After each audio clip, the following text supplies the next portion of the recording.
How to add device to Google Find My Device. Hi everyone, welcome to the channel. This is Rose, and without further ado, let's begin. First of all, you can install Google Find My Device application, or you can even open the web version of it. To open it, first of all launch Chrome browser on your device. Tap search bar and type in Google Find My Device. Then you'll reach on results section where you can easily open the first link and then sign in with your Google account if you are not already logged in. After that, you can easily enable Use My Device. For that, go to App Setting and ensure the Use My Device option is enabled. This setting allows your device to be added to Find My Device. After enabling the setting, your device should now appear on your Find My Device account.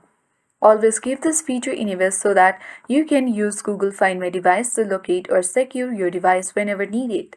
And that's it. It's a simple and quick process. If you found this video helpful, please give this video a like, share and subscribe to our channel for more helpful tips and tutorial.